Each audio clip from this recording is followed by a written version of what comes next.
नमस्कार सभी को। देखिए, स्टार्ट करते हैं आज का क्वेश्चन। समझ में आपको आ रहा होगा।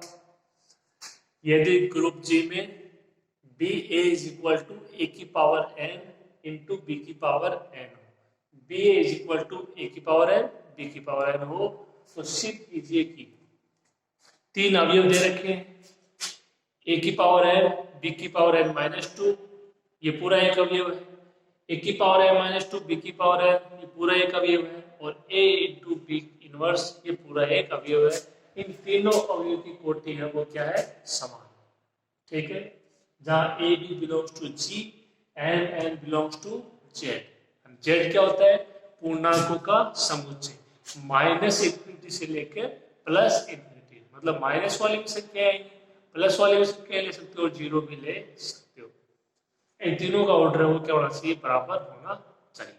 ठीक है, देखिए वही जो अपने थ्योरम प्रूव की और कल उस पर आधारित एक क्वेश्चन किया, उसी से आधारित order of A is equal to order of X A X inverse, जहां पे एक्स और ए दोनों जी के अवयव है।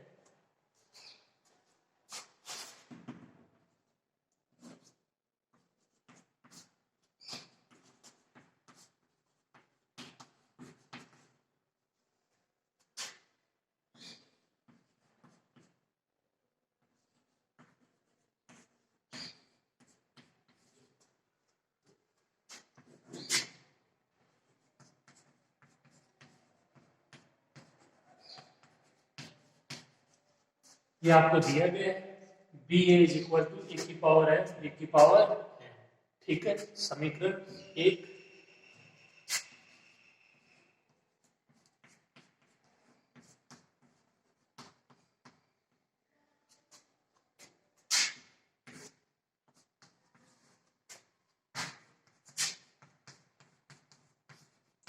ये आपको प्रूव करवा चुके हैं। Order of A is equal to order of X A X inverse और all A X belongs to जी।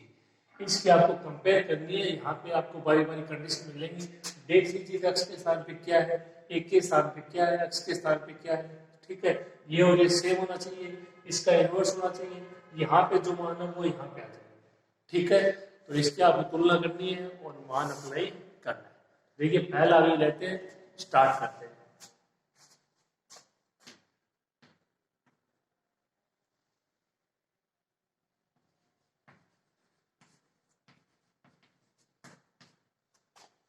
ए की पावर एन बी की power N minus to.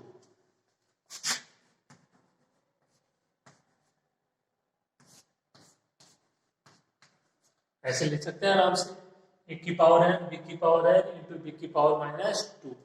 A की पावर एन बी की पावर एन का मान समीकरण एक से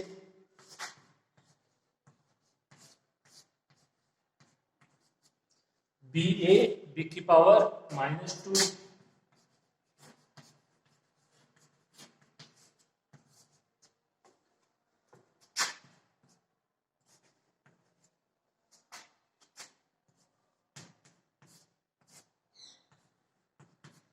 बी की पावर जो माइनस टू उसको लिख दिया बी की पावर माइनस वन बी की power minus one. B inverse को साथ में ले लिया कि बी अलग हो गया, बी इनवर्स अलग हो गया साचर्यता से।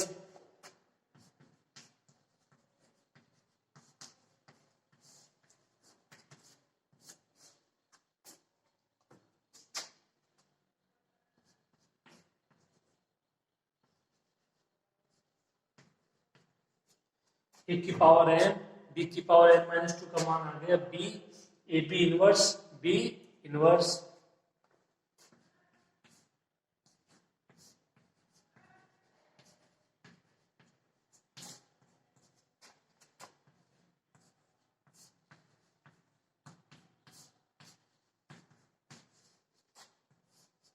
इनका दोनों तरफ ऑर्डर ले लिया। ठीक है, सही है बात। आपको कल एग्जाम्पल बताया तो उसमें आपने लिया कि ऑर्डर है वो दोनों के बराबर है, तो अभी भी बराबर है, कोटि दो आई थी। तो कल वाले एग्जाम्पल से आप ये स्टेप आसानी से लिख सकते हो। क्या किया, दोनों तरफ मैंने इसका ऑर्डर लिया है, इसकी कोटि ली।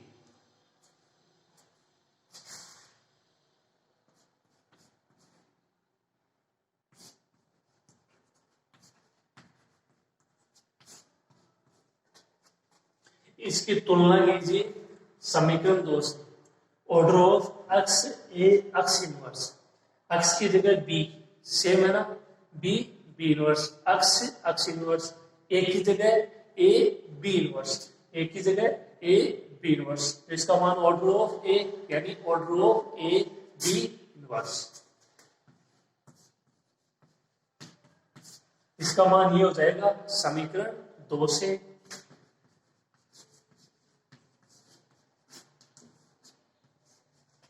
Order of A B inverse समीकरण 3। ऑर्डर ऑफ ए की पावर है और बी की पावर n माइनस 2 का मान आ गया order of A B inverse.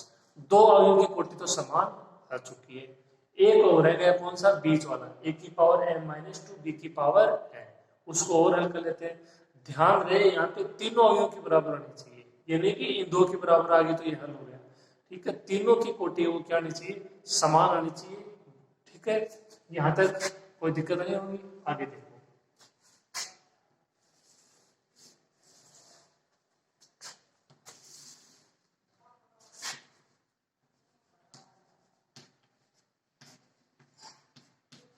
कौन सा अवयव बच गया, ए की पावर n माइनस 2 बी की पावर n।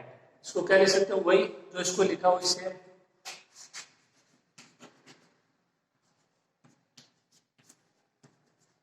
ए की पावर n, ए की पावर माइनस 2 बी की पावर n।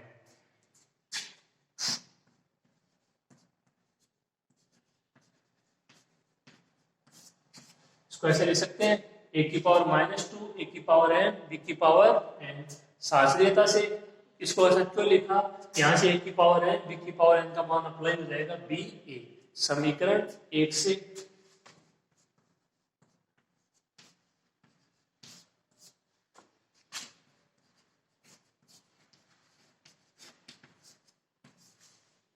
ठीक है, इतना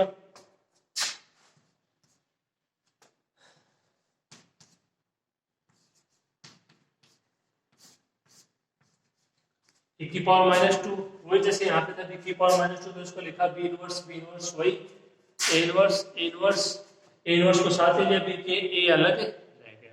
अब उल्टा हो गया, वहां पे तो आ रहा था अक्स ए अक्स इनवर्स, यहाँ पे पहले आ रहा है अक्स इनवर्स ए अक्स। ठीक है, तो इस पे अप्लाई नहीं कर देना आप। ठीक है, इसमें ये अंतर है थोड़ा सा, यहाँ पे देखिए अक्स ए अक्स इनवर्स है, ये अक्स इनवर्स ए अक्स है, तो इसकी जगह अप्लाई नहीं होगा, इसको उस रूप में आपको लेके आना होगा अक्स ए अक्स इनवर्स। ठीक है, देखिए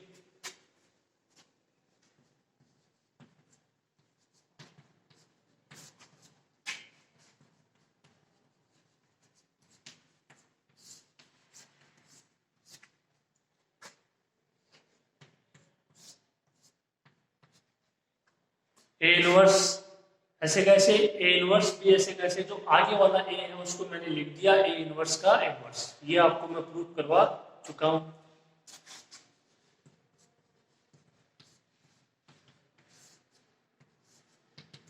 ए वो बराबर होता है किसके, ए इनवर्स के इनवर्स के। ठीक है,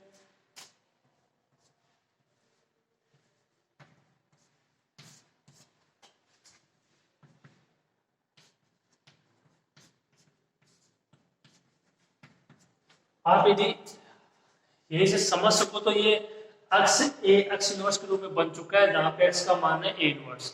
अगर नहीं समझ सको तो इसको एक बार कोई प्रतीक चिन्ह के रूप में नाम दे दिया सी। ठीक है, क्या हो जाएगा, जहां ए इनवर्स को आप यदि सी देते हो तो C A inverse B C inverse, अभी उसी रूप में है एक्स ए एक्स इनवर्स। देख लीजिए एक्स यानी सी है वो जी में होगा नहीं होगा, सी यानी ए इनवर्स जी में हो जाएगा। जब ए जी में है तो ए इनवर्स भी जी में होगा, ए का प्रतिलोम अवयव जी ग्रुप दे रखा है। ठीक है, तो इसमें कोई दिक्कत आपके नहीं आनी चाहिए। ये यहाँ पे अक्स ए अक्स इनवर्स के रूप में नहीं है, ये यहाँ पे या यहाँ पे अक्स ए अक्स इनवर्स के रूप में आ चुका है। अक्स का मान ए इनवर्स बोल दो, सी बोल दो, मान तो ए इनवर्स या सी तो कोई प्रतीक चिन्ह के रूप में है। ठीक है, समझ में आएगा, इसको आराम से उतारिए, इसको समझ गए।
इसका दोनों तरफ ऑर्डर ले लिया। ये मान किसका है, ए की पावर है -2 बी की पावर n का। इसका दोनों तरफ ऑर्डर ले लिया।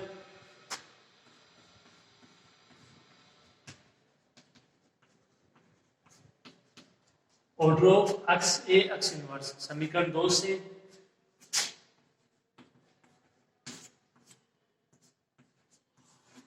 इसका मान आ जाएगा order of A inverse B. जो ए है एक्स ए एक्स इनवर्स, उसमें एक्स की जगह तो ए है, उसकी जगह क्या है ए इनवर्स बी।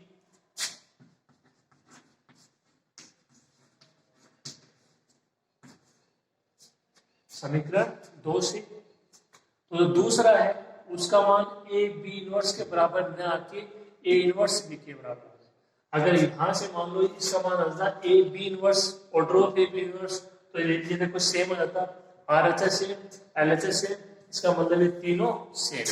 लेकिन थोड़ी सी दिक्कत आ गई, ए बी इनवर्स ना के क्या आ गया ए इनवर्स बी आ गया। अब इसको और हल कर लेते हैं। अगर इसका मान इसके बराबर आ जाता है तो ये क्या हो जाएंगे, तीनों आपस में बराबर हो जाए। ठीक है, देखिए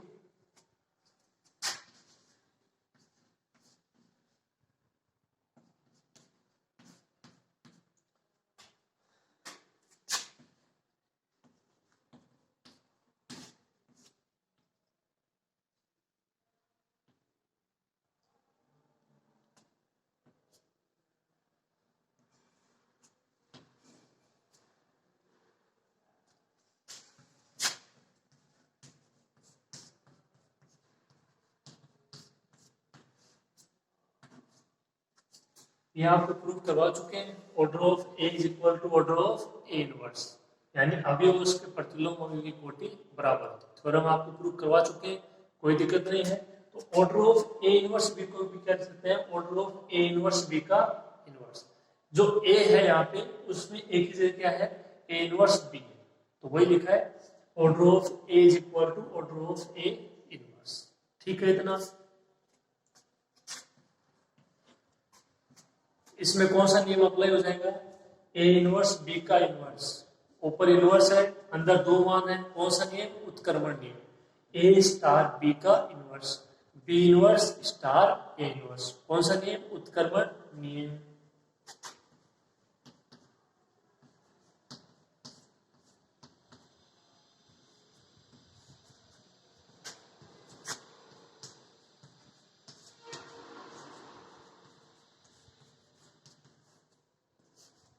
बी इनवर्स संक्रिया कोई है नहीं, स्टार बी उठाना जो भी है, ए इनवर्स का इनवर्स यही तो था ए स्टार बी, तो बी इनवर्स स्टार इसका इनवर्स, ए इनवर्स का इनवर्स, ए इनवर्स का इनवर्स का मान ए।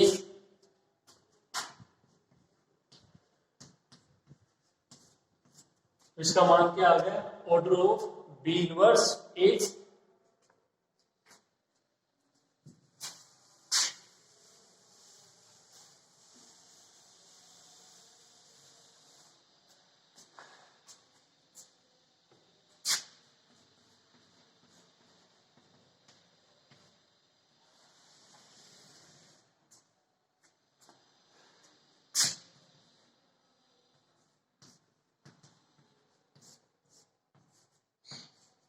जो बी इनवर्स ए है उसको क्या लिख सकते हो ए इंटू बी इनवर्स ए, ए की बात है तस्मकता से।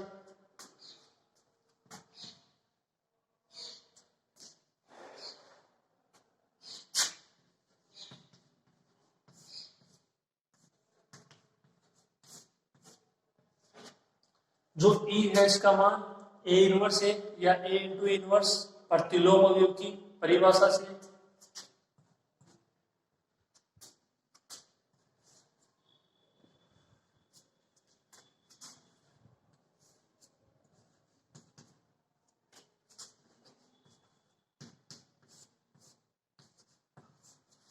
इसको क्या लिख दिया A inverse A B inverse A साचरिता से।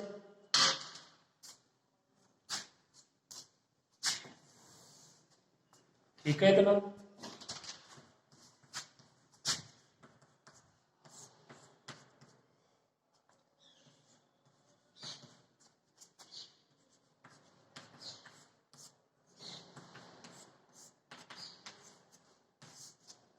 जो ए था उसको लिख दिया ए इनवर्स का इनवर्स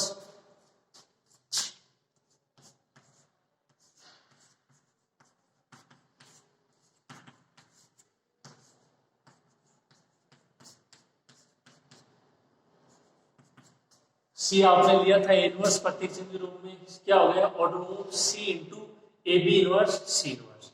इसका मान वही order of X A X inverse order of A यानी order of A B inverse.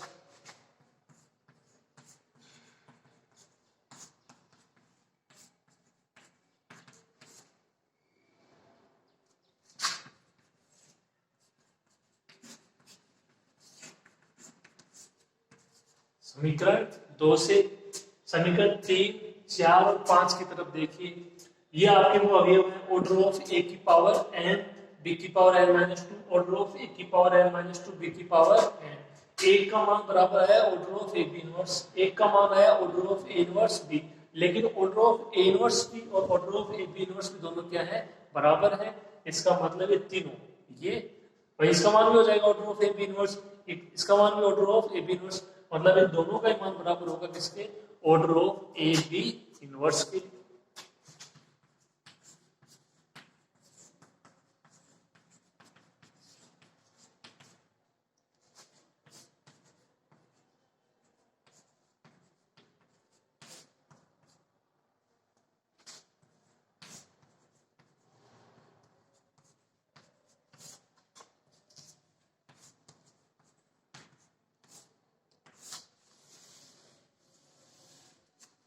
समीकरण 3, 4 व 5 से ऑर्डर ऑफ ए की पावर एन बी की power N minus two order of A की power N minus two B की power N और order of A B inverse, इन तीनों की जो कोटि है वो क्या है समान।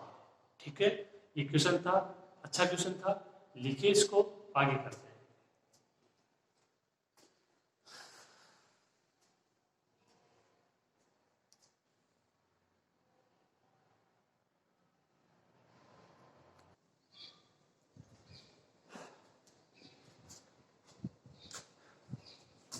देखिए नेक्स्ट क्वेश्चन, किसी ग्रुप जी के अवयव ए की कोटि n है, यानी order of A is equal to n, यानी ए के power n is equal to e।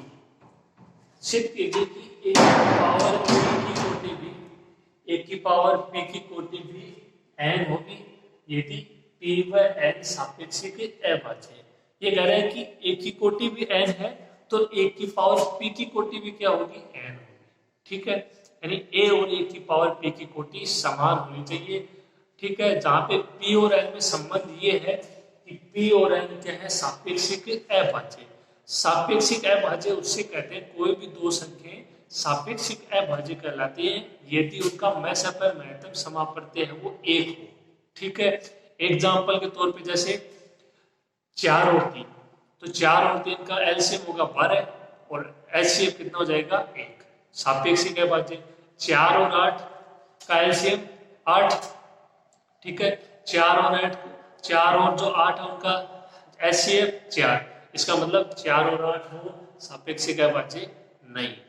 बात क्लियर, सापेक्षिक अभाज्य कोई भी दो संख्याएं सापेक्षिक अभाज्य कहलाती हैं यदि उनका मैसअप है एचसीएफ 1। ठीक है, देखो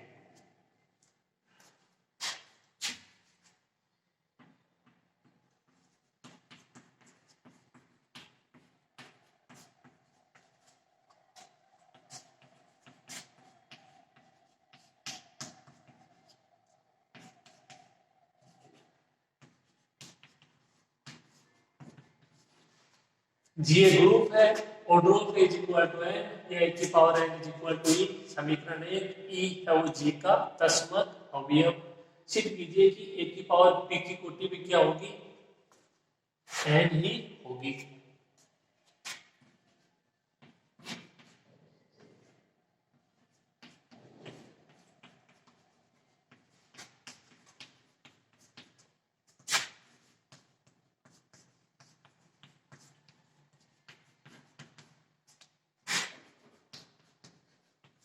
इसको कोई नाम दे देते हैं, ऑर्डर ऑफ ए की पावर पी है इज इक्वल टू ले लिया एन, तो यहाँ से प्रूव क्या करना है कि एन ओ एन वो एन क्या है बराबर है, तो यहाँ से एन आ जाएगा, ए की पावर पी की कोटि भी एन हो जाएगी। ठीक है, देखिए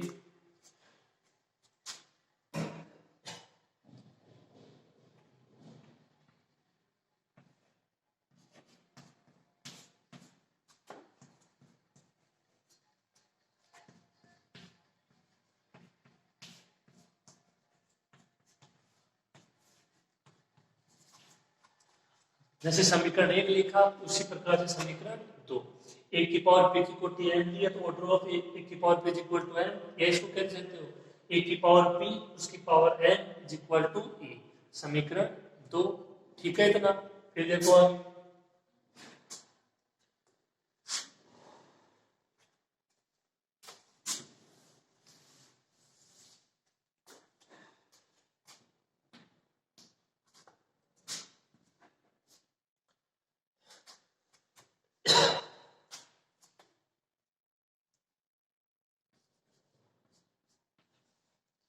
ये आपके पास है समीकरण 1 से ए की power N is equal to ई,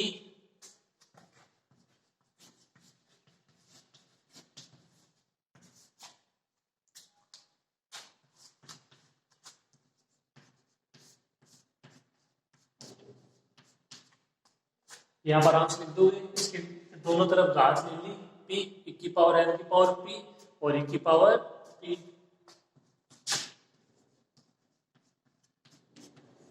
इसको क्या लिख सकते हो, ए की पावर एन पी और ए की पावर पी का मान ई, हमेशा तत्समक कभी है।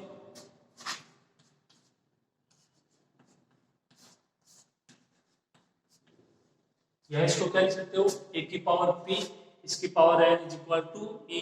तो यहां से देखो आप इसको ऐसे तो लिखोगे नहीं कि ऑर्डर ऑफ ए की power P is equal to N, हमें ये तो प्रूव करना है। आपने लिया ऑर्डर ऑफ ए की power P is equal to N, तो एक कौन सी कंडीशन बची, लेस देन इक्वल टू वाली। तो इस तरीके से आप इसमें पता लगा लेना कि लेस देन इक्वल टू वाली कंडीशन आपको लिखनी है कब और बराबर वाली कब लिखनी है। यहाँ से अगर आप उसको बराबर वाली कंडीशन को यूज करते हो तो क्या होना चाहिए, ऑर्डर ऑफ ए की power P is equal to N, और जबकि ऑर्डर ऑफ ए की पावर पी तो आपने एम लिया है। ठीक है, तो यहाँ से कौन सी कंडीशन यूज होगा, लेस देन इक्वल टू वाली कंडीशन का यूज होगा।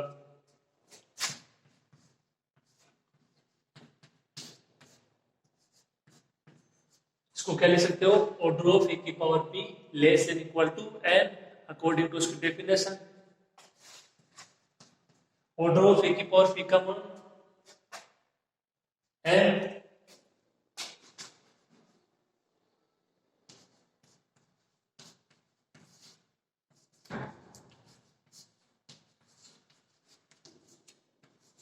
इसका मान अप्लाई कर दिया एम, समीकरण 2 से क्या आ गया, M less than equal to N, समीकरण 3। एक कंडीशन और लेके आनी है, N less than equal to M, समीकरण 4 क्या आ जाएगा, एम बराबर एन। ठीक है, उसके लिए इसका उपयोग होगा, पी व एन क्या है, सापेक्षिक अभाज्य संख्या है।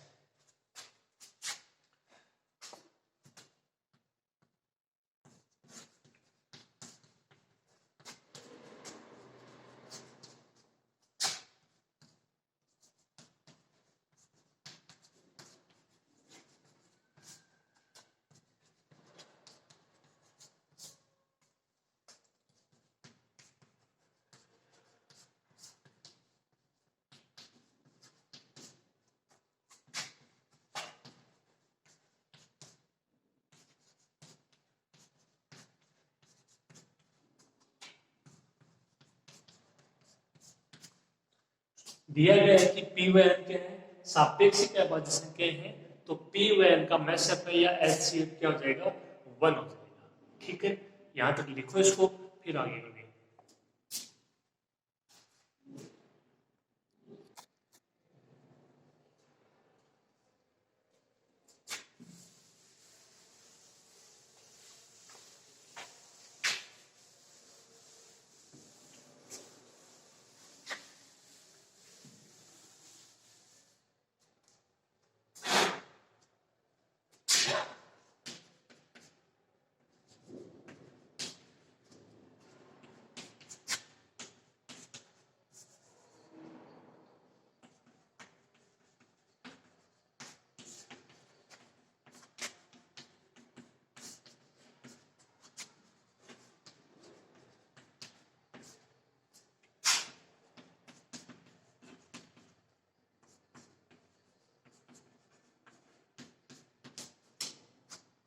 ये लाइन इसमें इंपॉर्टेंट है, इसका मतलब समझिएगा।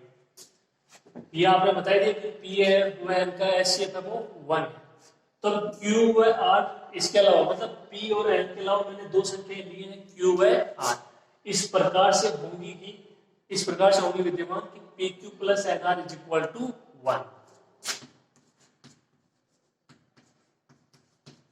और all Q R belongs to Z, plus में भी माइनस में भी जीरो भी।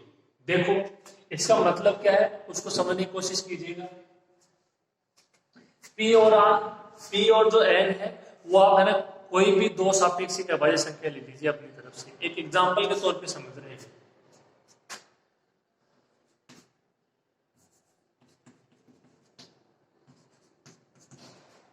ठीक है, 2 और 3 का एलसीएम 6 हो जाएगा, एचसीएफ क्या हो जाएगा 1 हो जाएगा। ठीक है, 2 और 3।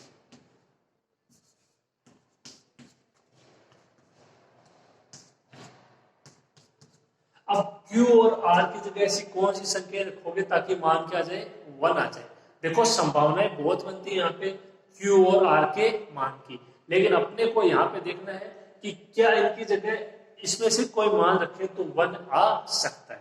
संभावनाएं बहुत है, वही जो आपने रील में पढ़ा होगा, संभावनाएं यहाँ पे बहुत सारी बन सकती है Q और R के मानों की, लेकिन देखना ये है कि क्या जो अपन कर रहे हैं वो दी गई कंडीशन के अकॉर्डिंग सही है या नहीं। ठीक है, इतनी बात।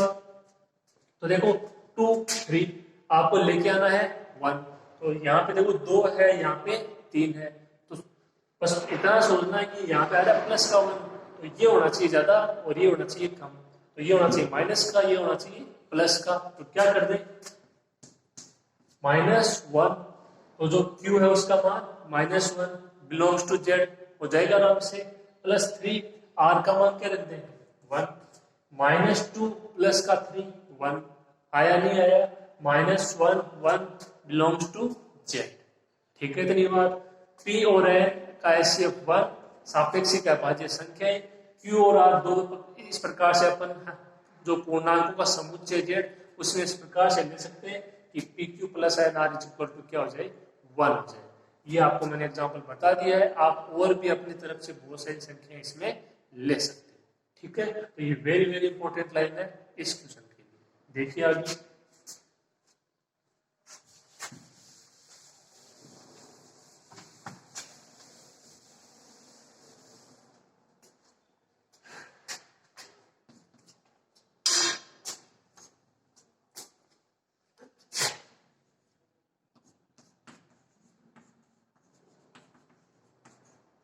यहां से यही रिजल्ट आएगा P Q plus N R is equal to 1 A की power 1 is equal to A की power P Q plus N are.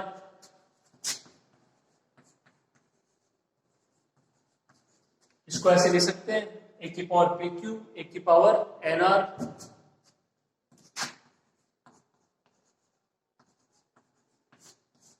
ए की पावर एन इंटू आर क्या लिख सकते हो ए की पावर एन की पावर आर, ए की पावर एन का मान ई, समीकरण 1 से।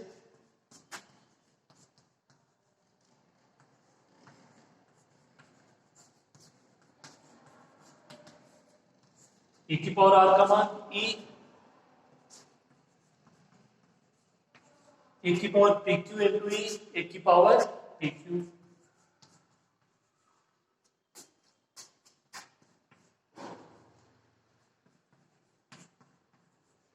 तो रिजल्ट क्या आया a is equal to A की पावर पी क्यू। आपको एक कंडीशन अपनी आ चुकी है, ठीक है, n less than equal to n, एक कंडीशन हो चाहिए n less than equal to m। तो थोड़ा सा सोचिए, n less than equal to m दिखाना है, ठीक है, मतलब जो ऊपर का आता है वो m आनी चाहिए। तो यहाँ से जो उसकी परिभाषा है तो उसको यहाँ से लिखना, उसको थोड़ा सा उल्टा करके सोचना होगा आपको। ठीक है, तो इसको दोनों तरफ इसकी घात ले लेंगे m।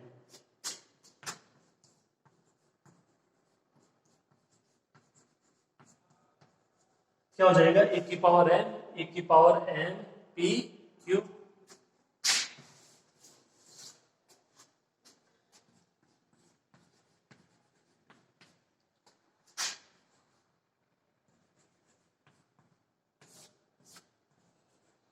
इसको क्या लिख सकते हो ए की पावर एन, इसकी पावर एन इंटू पी और इसकी पावर क्यू।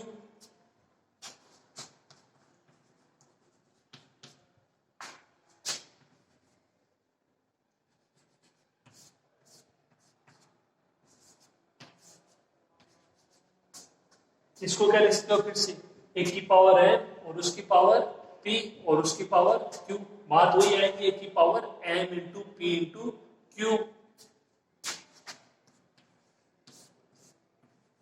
एक की पावर m और उसकी पावर p, उसका मान e समीकरण 2 से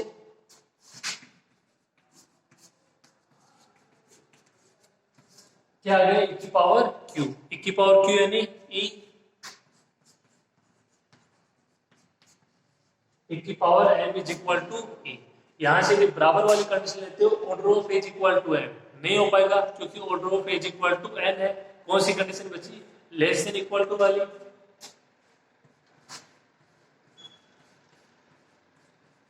order of A less than equal to n, order of A का मान n,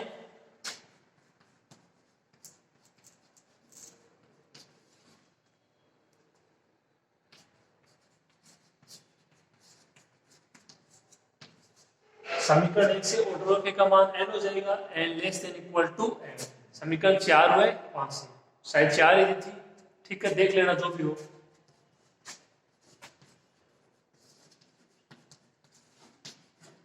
समीकरण 4 हुए 5 से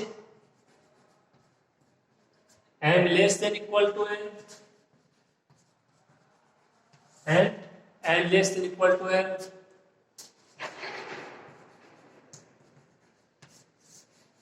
यानी m is equal to n, अर्थात